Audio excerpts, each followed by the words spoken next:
The day I walked out of those iron gates, I had $43 in my pocket, a garbage bag full of secondhand clothes, and a folded piece of paper that a social worker had pressed into my hand with the kind of smile people give when they feel guilty but don't plan to do anything about it.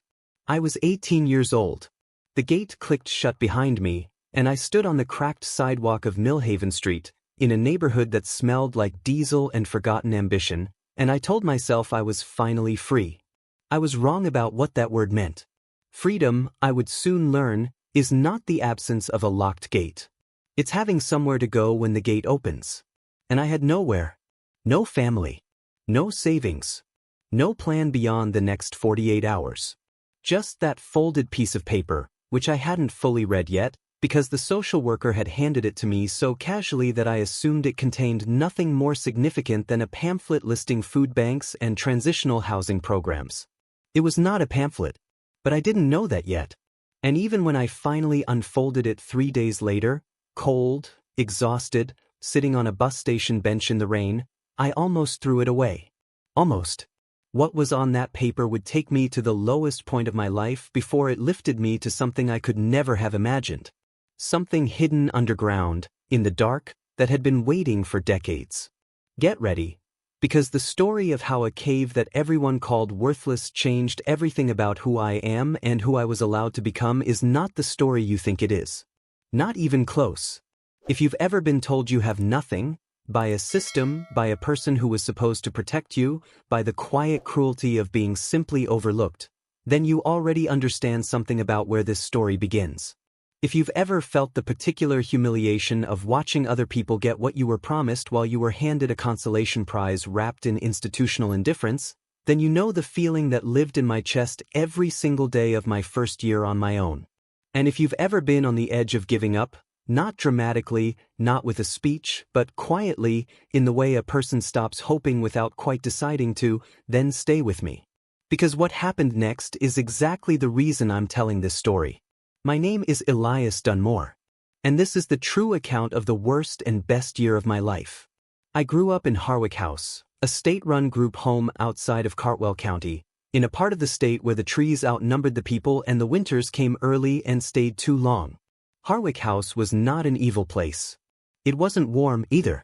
It was institutional in the way that all such places are: consistent schedules, rotating staff, linoleum floors that squeaked in the same spots for the entire 14 years I lived there, canned peaches on Fridays, and a particular kind of loneliness that I have never been able to fully describe to anyone who didn't live it.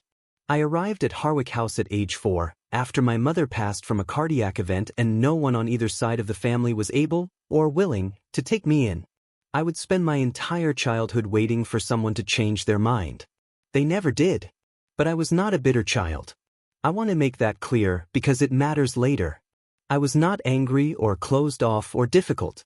I was, if anything, the opposite: too eager to trust, too quick to forgive, the kind of kid who volunteered for extra chores and helped the younger children with their homework and genuinely believed that if I was good enough for long enough, something good would eventually happen to me. The older staff at Harwick House called me a natural optimist. I preferred to think of myself as strategic. I was planting something. I just hadn't decided what yet. There was one staff member I loved genuinely, without strategy or calculation. Her name was Mrs. Petra Okafor, and she ran the evening program at Harwick House for 11 of the 14 years I was there.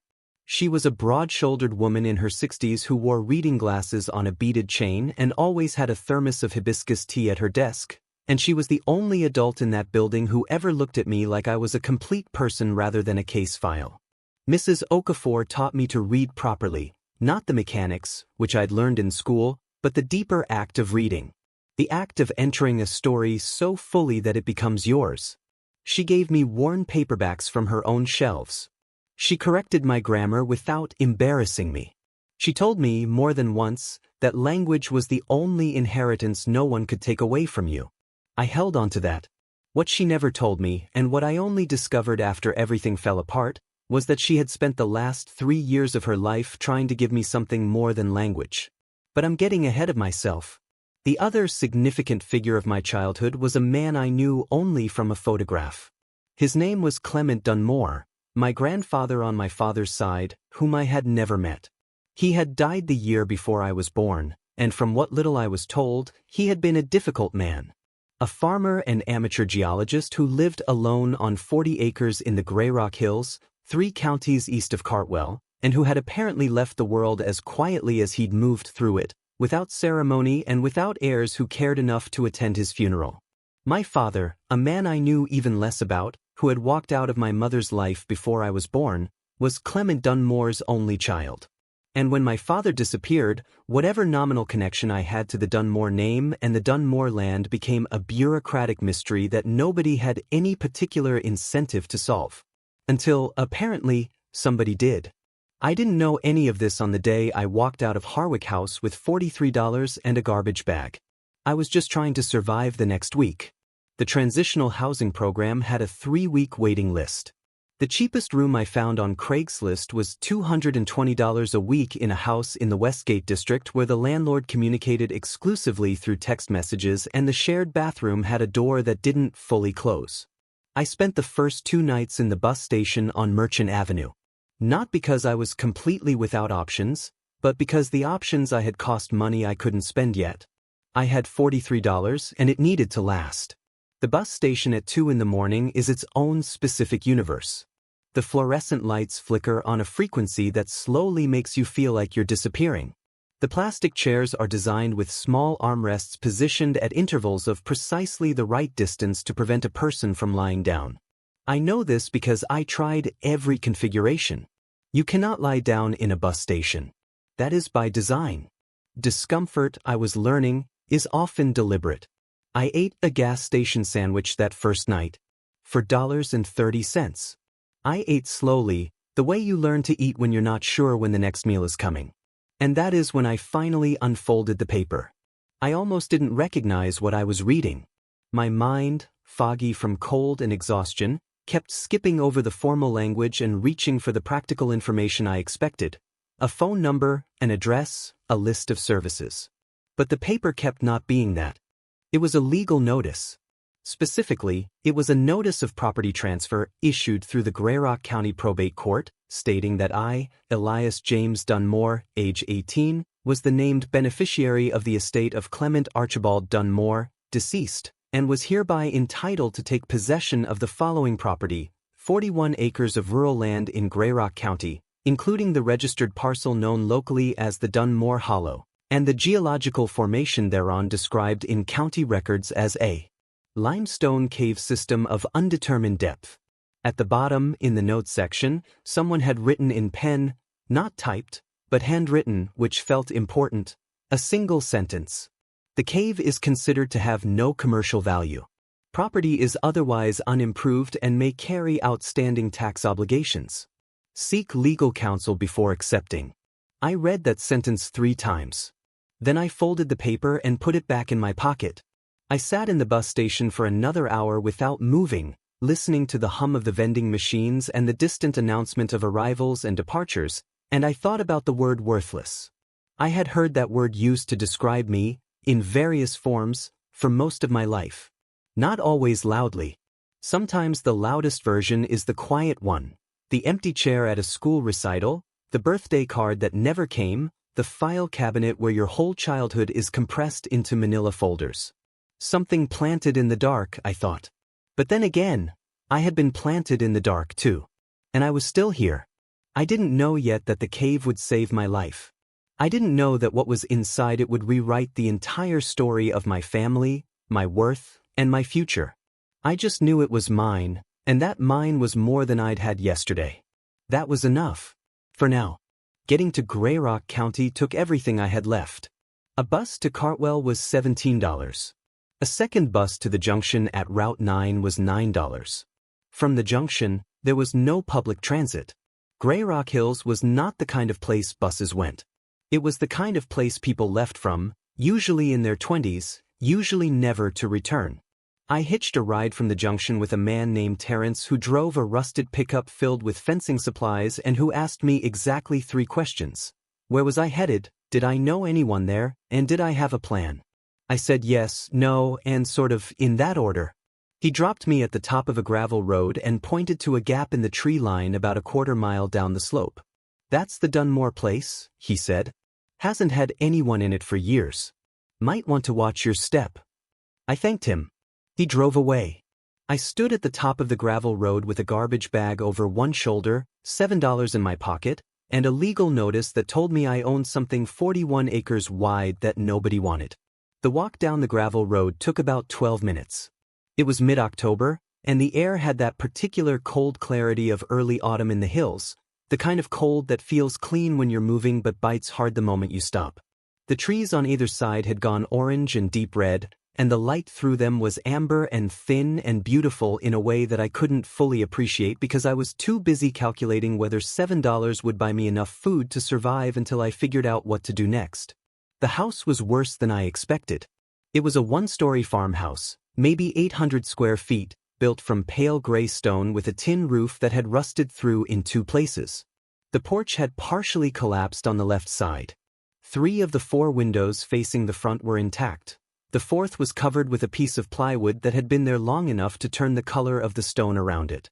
The front door was locked with a padlock that had oxidized to nearly the same gray as everything else. I stood on the grass and looked at it for a long time. The legal notice had included a key, a small brass one, taped to the bottom of the page, which I had assumed was for the house. I tried it on the padlock. It didn't fit. Of course it didn't. I walked around the perimeter of the house, testing every window, and found one on the east side that hadn't latched properly. It took me 3 minutes and a bruised palm to get it open. I climbed through into what turned out to be a small bedroom, empty except for a rusted bed frame and a calendar on the wall from 14 years ago, still open to October. I sat on the floor with my back against the cold stone wall and looked at that calendar and felt the particular silence of a place where time has simply stopped. That night, I slept on the floor in a sleeping bag I had borrowed from a boy at Harwick House who had told me to keep it. I used my jacket as a pillow. The temperature dropped to near freezing by midnight, and the stone walls held the cold the way they held everything else, quietly and completely. But I was inside. I was off the street. And I was technically home. The first 2 weeks were an education in how quickly a person can learn to do things they never imagined doing. I found a gas station 4 miles down Route 9 that had a small food section, and I made careful calculations each morning over what to eat. A can of soup was $1.40. A box of crackers was $2.20. Peanut butter, the store-brand kind, was $3 for a jar that could last a week if you were disciplined. I was very disciplined. I found a functional wood stove in the corner of the main room and 2 cords of old firewood stacked under a tarp behind the house. The stove had a cracked firebox, which I repaired, badly, temporarily, using a tube of stove cement I found in the cellar. I kept a fire burning 18 hours a day and wore 2 pairs of socks to bed. The plumbing didn't work. There was a well behind the house, hand pump style, and the water it produced was cold and slightly mineral tasting and entirely functional. I boiled it before drinking. I learned to shower, loosely defined, using a pot heated on the wood stove, standing in the old cast iron tub that hadn't been connected to working pipes in God knows how long. It was not comfortable. But there is a specific, hard-won dignity in surviving something uncomfortable on your own terms, and I found that dignity every morning when I woke up and got up and kept going. What I didn't have was money. $7 became $0 in 4 days. I knocked on doors at nearby farms and offered to do whatever needed doing: fence repairs, wood splitting, clearing brush, general labor. Most people turned me away. A few didn't. A man named Bert Hollis 2 miles up the road paid me $40 to clear a section of his lower pasture that had been taken over by invasive shrubs. It took 3 days and left my hands blistered and my back aching, but $40 was a fortune. I budgeted it down to the cent. But there was a complication I hadn't planned for. The legal notice had mentioned outstanding tax obligations on the property. What it had not mentioned, because the notice had been generated before the county updated its records, was exactly how outstanding. When I finally found my way to the Grayrock County Assessor's office, a 20-mile bus ride from the junction, I learned the full number. $11,460. That was the total in back taxes owed on the Dunmore property, accumulated over 14 years of non-payment following my grandfather's death.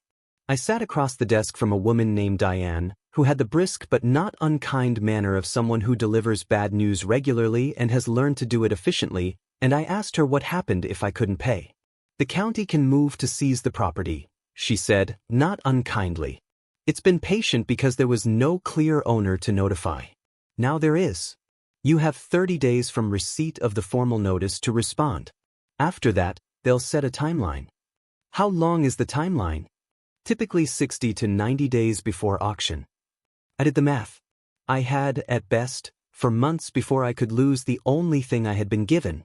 I walked out of that office into a gray November afternoon and stood on the street corner in the small town of Grey Rock Center, which consisted of a diner, a hardware store, a gas station, and a post office, and I thought about what 4 months meant when you had no money and no prospects and a property that everyone said was worthless. "Then why are they trying to take it?" I said out loud, to no one. A passing woman gave me a sideways look and kept walking. But the question stayed with me. If the property was truly worthless, 41 acres of rocky hillside and a cave that held nothing of value, why had the county been monitoring it for 14 years? Why had someone generated a legal notice the moment I turned 18? Why had that handwritten note specifically mentioned the cave? Something didn't add up. I didn't know yet what it was. But I was going to find out. November was the hardest month. I had settled into a rhythm of sorts, labor for Bert Hollis 2 or 3 days a week, which brought in between $30 and $60 depending on the work available, combined with strict rationing that had reduced my food budget to approximately $4 a day. I had repaired the window with glass I salvaged from a broken frame in the cellar. I had patched the porch enough to make it passable.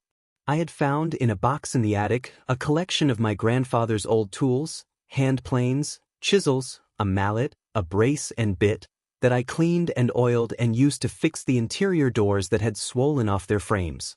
I was surviving, but only barely and only forward. There was no margin for error. What wore me down was not the physical difficulty. It was the silence. After the structure of Harwick House, the schedules, the meals, the ambient noise of 30 other people existing around you, the silence of the Dunmore property was enormous. On quiet nights, with the fire crackling low and the wind moving through the trees outside, I could hear my own breathing with a clarity that felt almost accusatory. I thought about Mrs. Okafor constantly. She had retired from Harwick House 18 months before I aged out, and I had lost touch with her in the chaos of the transition. I didn't have her address or her phone number. I had a memory of her face and the sound of her voice saying, "Language is the only inheritance no one can take away from you," and I held on to that like a coal in my palm, careful not to squeeze too hard. One night in mid-November, during a sleet storm that turned the gravel road to mud and the tin roof into a percussion instrument, I finally allowed myself to break. Not dramatically. I was sitting at the old table in the kitchen, trying to do the math again, labor income against tax deadline against remaining savings, and the numbers simply would not work. They had never worked. Every way I ran the calculation, I came up short by thousands of dollars and months of time.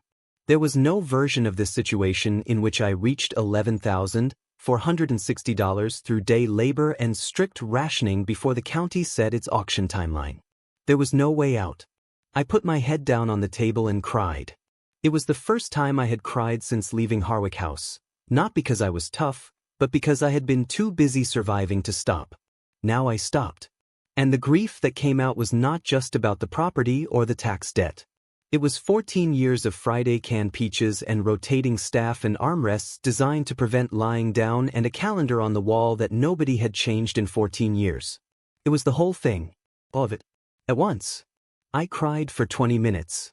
Then I washed my face with cold water from the pot on the wood stove, ate the last of the peanut butter with a spoon standing over the sink, and went to bed. The next morning I woke up at 6 a.m. and went to look at the cave. I had been avoiding it. I'm not entirely sure why, except that there had been something in the deliberate casualness of that handwritten note.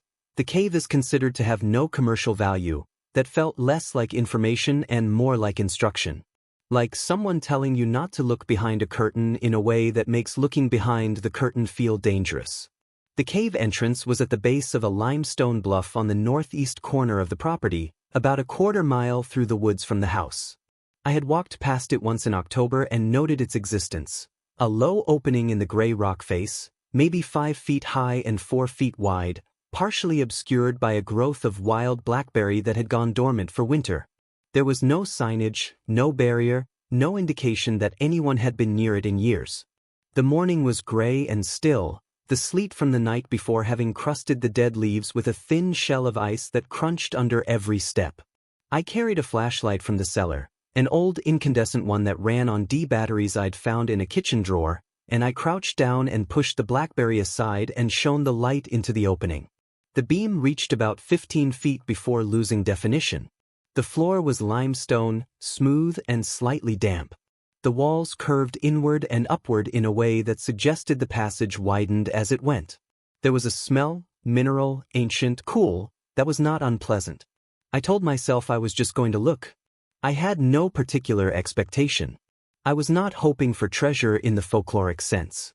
I was, at most, hoping to understand what I had, so that I could make rational decisions about it. I went in. The passage narrowed briefly, enough that I had to turn sideways, then opened into a chamber roughly the size of a large room. The ceiling was maybe 8 feet high. The walls were textured in a way that my flashlight beam made dramatic, ridges and convolutions and a surface that shifted from pale gray to deep cream to a rust orange where mineral deposits had run down the stone face. And on the left wall of the chamber, so naturally placed that it looked like part of the geology, was a shelf of rock about 4 feet off the ground, and on the shelf, wrapped in a piece of oilcloth that had been sealed with wax around the edges, was a tin box. I stood completely still for 10 seconds. Then I walked to it and picked it up.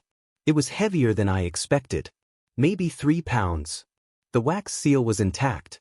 The oilcloth was dry. Whatever was inside had been protected carefully by someone who intended it to survive. I carried it out of the cave into the gray November morning and sat down on a flat rock and looked at it for a long time before I opened it. My grandfather's name was scratched into the bottom of the tin in uneven capital letters. C. Dunmore. I peeled back the wax seal with my thumbnail. Inside the oilcloth, packed tightly, was a collection of objects. A leather-bound notebook, small and thick, the kind surveyors use. Several folded papers. A series of hand-drawn maps on graph paper, annotated in a small, precise hand. 2 black and white photographs, one of a man I didn't recognize standing in front of what appeared to be a rock face, and one of what looked, unmistakably, like crystals. Very large crystals, photographed from close-up, glinting white and translucent in a beam of what appeared to be artificial light. And a single index card, written in the same hand as the notebook, that said, "If you are reading this, you are Clement's blood. What is below is not for anyone who doesn't belong here. The main chamber is 60 feet in. Take the left passage at the fork. Do not trust the county assessor." I read that last line 3 times. Then I looked back at the entrance to the cave. 60 feet in. I didn't go 60 feet in that day. I forced myself to wait. Not out of fear, though I won't pretend there wasn't some, but out of a bone-deep pragmatism that Harwick House had installed in me like load-bearing architecture. I had a flashlight with aging batteries, no backup light source, no rope, no knowledge of what a limestone cave system might do in terms of passages and drops and unstable ground. Going in alone, unprepared, in November, with no one knowing where I was the kind of decision that ended stories instead of continuing them. I went back to the house with the tin box and spent the rest of the day reading the notebook. It took me most of the afternoon to decode my grandfather's handwriting, which was small and cramped and used abbreviations I had to reverse engineer from context. But what emerged from those pages, slowly, paragraph by paragraph, like a photograph developing in chemical solution, was extraordinary. Clement Dunmore had been spending 31 years of his life mapping a cave. Not the small entrance chamber I had walked into. Not even the passage that led to it. He had mapped, in methodical, careful detail, with measurements and sketches and compass headings and depth calculations, a cave system that extended approximately 800 feet horizontally and dropped in 3 distinct levels beneath the limestone bluff. On the deepest level, which he estimated at 60 feet below the surface, he had found a chamber he called simply the room. In the room, he had found selenite crystals. I had to look up selenite on a pay-by-minute library computer in Greyrock Center the next morning, spending 50 cents I could barely spare. Selenite is a form of gypsum, a crystalline mineral that forms in specific geological conditions, often in cave systems where sulfate-rich groundwater has moved through limestone over millions of years. It is translucent, often white or pale gold, and forms in large blade-like or column-like masses that can reach extraordinary sizes under the right conditions. The most famous selenite cave in the world is the Cave of Crystals in Chihuahua, Mexico, where individual crystals have grown to 36 feet in length. I sat in the library and read that fact twice. Then I read my grandfather's notebook entry for the first time I had found that chamber. He had written, "Crystals beginning at the north wall. Columnar. Largest visible specimen approximately 6 feet. There are more. Much more. I am not equipped to know what this means, but I believe it means something." He had written that entry 22 years ago. He had spent the next 9 years, until the year he died, continuing to map the cave, continuing to document the crystal chamber, and apparently continuing to say nothing to anyone. The notebook was meticulous, precise, and completely private. No official reports. No university contacts. No county records. He had hidden it in the cave in an oilcloth tin because he didn't trust the county assessor. I thought about that handwritten note on my legal notice. The cave is considered to have no commercial value. I thought about the woman named Diane at the assessor's office telling me that the county had been patient about the tax debt because there was no clear owner to notify. I thought about the timing, the legal notice appearing the moment I turned 18, as if someone had been watching a clock. My grandfather didn't trust the county assessor. Maybe he had good reason. It took me 2 weeks to prepare properly. I bought a headlamp from the hardware store in Greyrock Center, $18, nearly half of what I had, along with 100 feet of nylon rope, a pair of knee pads, and a cheap hard hat designed for home construction. I borrowed a second flashlight from Bert Hollis, who asked no questions beyond making me promise to return it. I told Mrs. Hollis, who sometimes brought me food she claimed was excess, that I was going to explore the cave on the property and would be back by dark. She wrote down her phone number on a piece of paper and told me to knock on their door if I wasn't back by 5. I went in on a Tuesday morning in late November. The passage was exactly as the notebook described. Narrow entrance, widening chamber, then a fork at approximately 40 feet in, a left passage that descended at a shallow angle, and a right passage that appeared to level off and then drop. I took the left as the notebook instructed. The left passage went for 20 feet before opening into a second chamber, smaller than the first, where the ceiling came down to about 5 feet. Damp walls, a thin trickle of water along the left side, the mineral smell intensifying. I moved carefully, testing each step on the limestone floor, aware of every place where the rock had been smoothed by ancient water into something that might be slicker than it looked. At the back of the second chamber was a crack in the wall that didn't look like a passage until I was 2 feet from it and shone the light at the right angle. It was maybe 2.5 feet wide, just enough to pass through sideways, and it opened almost immediately into a descending passage that went down at a steep enough angle that I used the rope, tied to a stalagmite my grandfather had apparently reinforced with a ring bolt that I found still in place, to control my descent. At the bottom of the descent, 62 feet below the surface by my measurement, was a passage that opened left. I turned left, and I stopped breathing. The chamber was large, larger than I had expected from the notebook descriptions, though I would later learn that my grandfather had only ever partially mapped it, having entered from one end and never reached the other. My headlamp illuminated perhaps a third of the space. The ceiling was 12 feet high. The floor was uneven, broken limestone and calcite formations.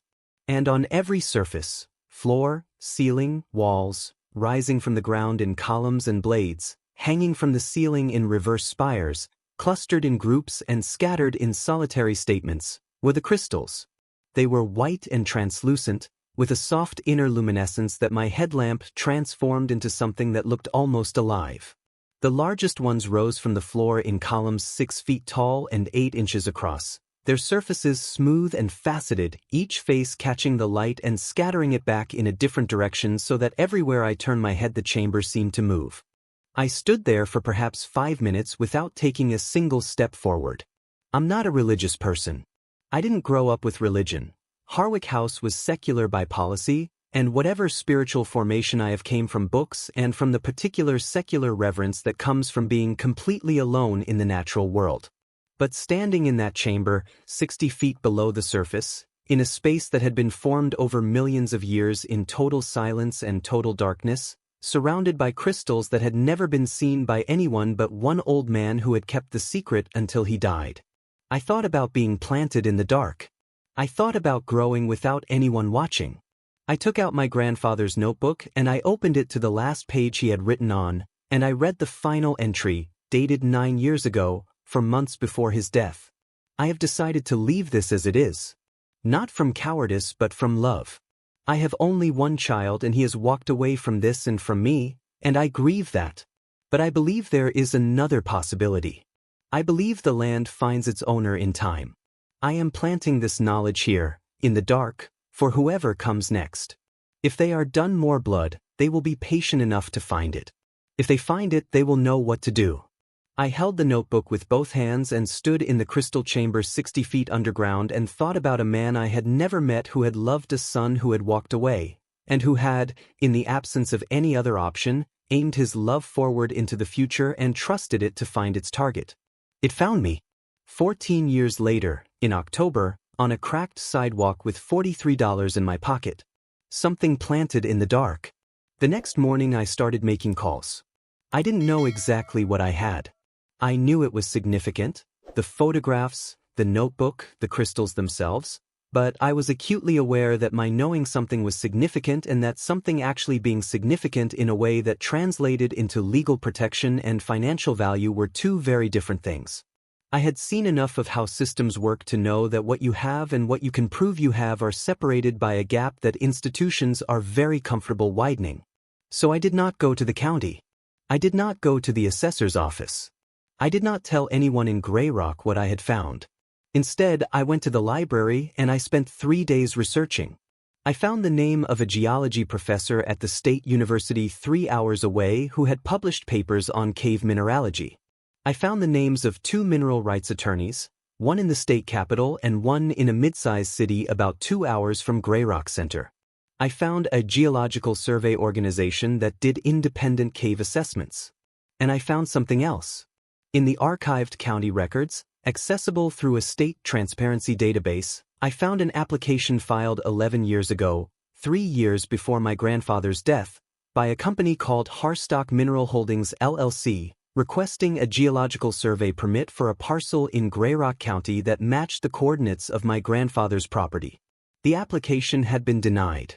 But the name of the county official who had processed the application and signed the denial was the same woman who had processed the tax lien on the Dunmore property 9 months ago. The same woman who had handed me the legal notice with the handwritten note. The cave is considered to have no commercial value. Her name was Eleanor Voss. She had been the Grey Rock County Deputy Assessor for 16 years. I stared at that name on the library computer screen for a long time. Then I picked up my phone and I called the mineral rights attorney in the city 2 hours away. His name was David Farrow. His office answered on the 3rd ring, and his paralegal agreed to a consultation call the following day. That night I sat by the wood stove in my grandfather's house and I held the notebook in my lap and I said, out loud, to the empty room and to the man who had written it, I'm paying attention. I promise. The consultation call with David Farrow lasted 47 minutes and shifted everything. I had prepared. I read every relevant section of the notebook aloud to him, described the crystal formations in detail, referenced my grandfather's measurements and documented survey dates, and sent photographs I had taken with my phone during my second visit to the cave the day before. There was a pause on the line after I finished describing the chamber. Mr. Dunmore, he said, I want to be very careful with what I say here, because I haven't seen the property and I'm working from second-hand description and photographs. But I need to ask you to listen carefully. I'm listening. Selenite crystal formations of the size you're describing, in a cave system of this scale, in a geologically significant formation, these are not common. Depending on the crystal quality, the completeness of the formation, and the specific geological context, What you're describing could be a site of significant scientific and potentially significant commercial value. How significant? Another pause. I have a colleague who is a geological surveyor, independent contractor. I'd like to get him to your property, with your permission and under confidentiality agreement, before we go any further. I'd also like to pull the property records myself. There's something you should know, I said, and I told him about Eleanor Voss. The pause this time was longer. Send me the screenshot of that permit application, he said. Today. Don't tell anyone else about any of this. The geological surveyor, a man named Phil Wakefield who drove a truck with university stickers on the back and wore a headlamp that cost more than my monthly food budget, arrived at the Dunmore property on a cold Friday morning in early December. He spent 4 hours in the cave. He came out with his notebook full and his voice measured in the careful way of someone trained not to overstate. I need to do proper assay testing before I can give you numbers, he said, standing outside the cave entrance in the thin winter light. And I want to clarify that my assessment is preliminary. But what you have down there? He paused and looked back at the cave entrance. It's real. The formations are intact. The cave environment is stable. The main chamber is larger than your grandfather mapped. He only got about 2/3 of it. There's more extending to the east. More crystals. More everything. He closed his notebook. Whoever told you this was worthless was either wrong or lying. He said it without drama. Just a statement of fact. I thought about the woman named Eleanor Voss and the company called Harstock Mineral Holdings LLC and the application filed 11 years ago. I thought about the careful deliberateness of that handwritten note. The cave is considered to have no commercial value. Considered by whom? David Farrow moved fast once Phil Wakefield's preliminary report was in hand. He filed an emergency motion with the Grayrock County Probate Court to freeze the tax lien proceedings on the grounds of a pending mineral rights assessment and a formal challenge to the county's valuation methodology on the property. The motion cited, among other things, the apparent conflict of interest represented by Eleanor Voss's historical involvement with Harstock Mineral Holdings LLC's permit application on the same parcel. The morning after the filing, a woman called the office number that David had listed on the motion. She didn't leave her name. She left a message saying that the tax lien had been a standard administrative matter and there was no connection between her professional role and any private interests. David's paralegal played me the message. She shouldn't have called, David said simply. That call creates a record. There is a particular satisfaction in watching a person's arrogance become their undoing, not a cruel satisfaction, but the clean, structural kind, like watching a beam finally give way under a load it was always going to fail to hold. Eleanor Voss had spent 11 years and the quiet exercise of bureaucratic authority positioning herself to eventually access a property she believed held significant mineral value. She had filed a survey permit application under a company name and had it denied, but had apparently never stopped watching the parcel. When the legal machinery of the probate court finally generated a notification upon my 18th birthday, she had added the handwritten note herself. She had been so careful. And then she had made a phone call she didn't need to make, from a number that was recorded in the office phone log. The subsequent investigation by the state's attorney's office, which David Farrow triggered with a formal complaint 3 weeks later, would take several months. But the freeze on the tax lien proceedings held, and what it held gave me time. Phil Wakefield's full assessment came back in February. The cave system measured approximately 2,300 feet in total mapped extent. The crystal chamber, fully mapped now, extending further east than my grandfather had ever reached, was real, intact, and geologically unique within the state. The crystal formations were high-quality selenite, largely undamaged, in configurations that were scientifically significant. A university partnership proposal arrived within 2 weeks of the report being circulated in geological circles, which David Farrow had arranged deliberately. Then a second proposal from a different institution. Then a preliminary inquiry from a conservation organization interested in long-term stewardship arrangements. And then, the one that mattered most practically, a formal offer from a geological research consortium to fund an extended study of the cave system in exchange for academic access rights, with a compensation arrangement that included an upfront payment to the landowner of $48,000. I read that number on my phone standing in my grandfather's kitchen, and then I read it again, and then I sat down on the floor because my legs had stopped working temporarily. $48,000. I owed $11,460 in back taxes. After the taxes were paid, I would have more money than I had ever had in my life, in my hand, legally mine, to build something with. The state's attorney investigation concluded 4 months later. Eleanor Voss was formally charged with abuse of office, improper use of public records, and conflict of interest in the administration of a county tax lien, the last charge supported by her phone records, her email correspondence with a former associate of Harstock Mineral Holdings, and a discovery process that revealed she had flagged the Dunmore property for personal monitoring in the county system 3 years before my 18th birthday. She did not go to prison. I want to be honest about that because real justice rarely looks like the movies. She was suspended without pay, stripped of her county position, and banned from holding public office in the state for 7 years. The legal costs and civil penalties she faced were substantial. Was it enough? I don't know. I sat with that question for a long time. What I came back to was this. The most important consequence for Eleanor Voss was not the official one. It was the fact that what she had spent 11 years quietly maneuvering toward, a mineral-rich cave system she believed she could eventually acquire through the mechanism of tax forfeiture on a property with no known heir, was now so thoroughly in the public and legal record as belonging to me that there was no version of any future in which she or anyone connected to her could touch it. She had lost. Not because she was caught, though she was, but because she had underestimated what a person could become when they were given the most basic of dignities, something to stand on. My grandfather had understood this.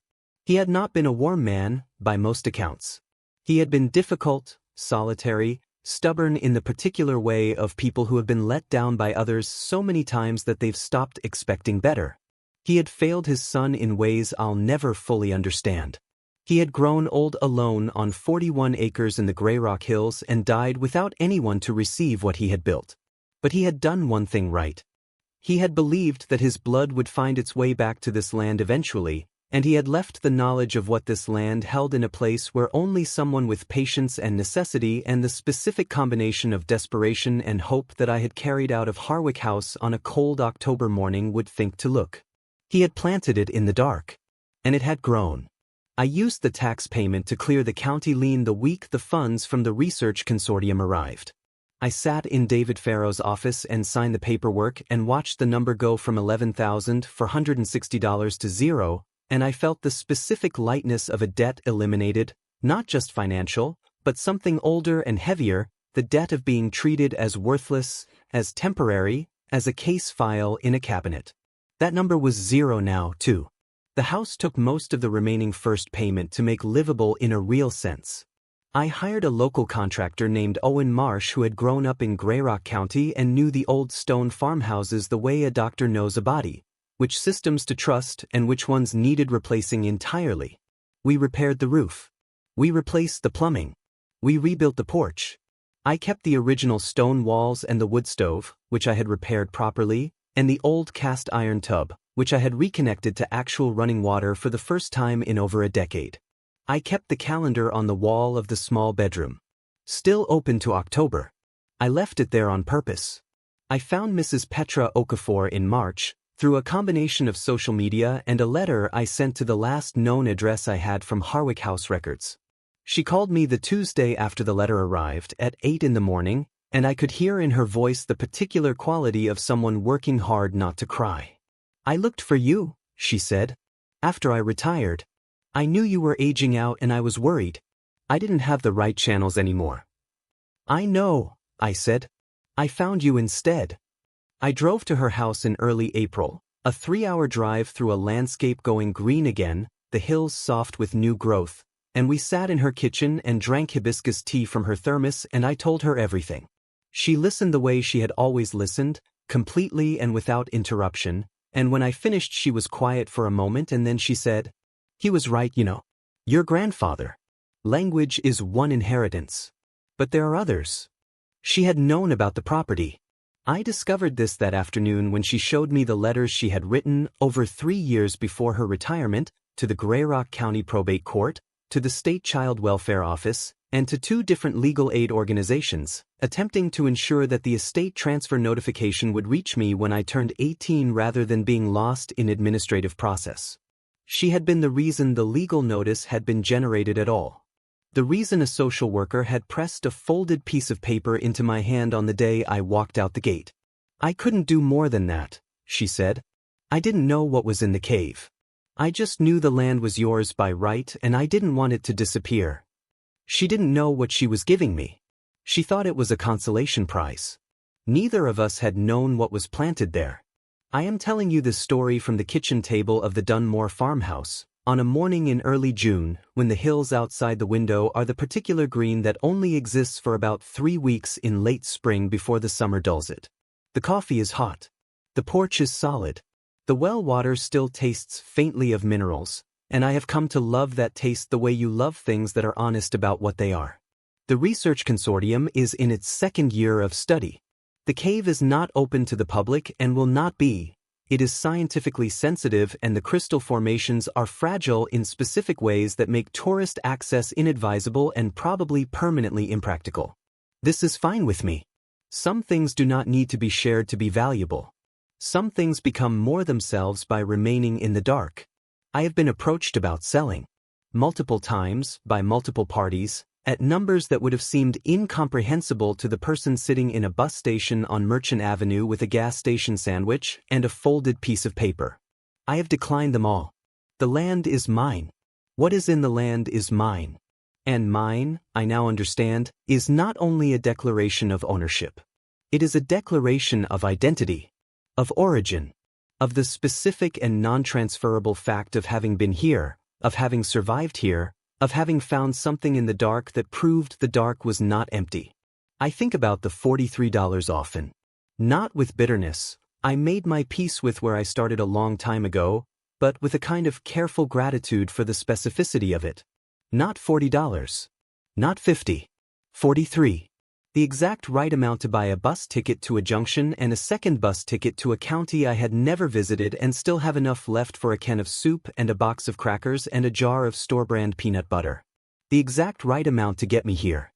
I think about Mrs. Okafor writing letters for 3 years to bureaucratic offices with no guarantee that any of them would land, advocating for a child she could no longer help officially, planting words in the dark and trusting them to find their way forward. I think about my grandfather mapping a cave alone for 31 years, finding something extraordinary, and choosing to leave it for a descendant he would never meet, trusting that the blood would find the land in time. I think about all the things in this world that are called worthless because the people doing the calling have decided, for their own reasons, that the value must be hidden rather than acknowledged. I think about 14 years of Friday canned peaches and rotating staff and a bedroom calendar that nobody changed. Something planted in the dark. Something that grows without anyone watching. Something that, given enough time, reaches the light. And if this story found you today, of all the videos in all the corners of the internet, maybe it's because you needed to hear it. Maybe you are standing at a gate right now, with something in your pocket that doesn't look like much, and someone has told you what you have isn't worth anything, and you're trying to decide whether to believe them. Don't. Not because every cave has crystals in it.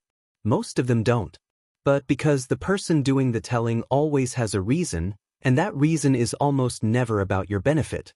You are not a case file. You are not a transitional housing statistic. You are not the sum of what was withheld from you. You are what was planted. And dark places, long dark places, the kind that last for years, are not the end of a story.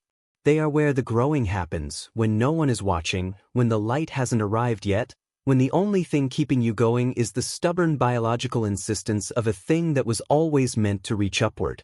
Starting over isn't the end. Sometimes it's the first time anything real began. If this story meant something to you, if it felt familiar in the chest, if it touched something you've been carrying, type one word in the comments. Just one word that describes how you feel right now. I read every single one. And if you know someone who's been told they have nothing, someone who's been underestimated, overlooked, planted in the dark and left there, send them this video. Not with a message. Just send it. They'll understand why. Something planted in the dark always grows toward the light. I'll see you in the next one.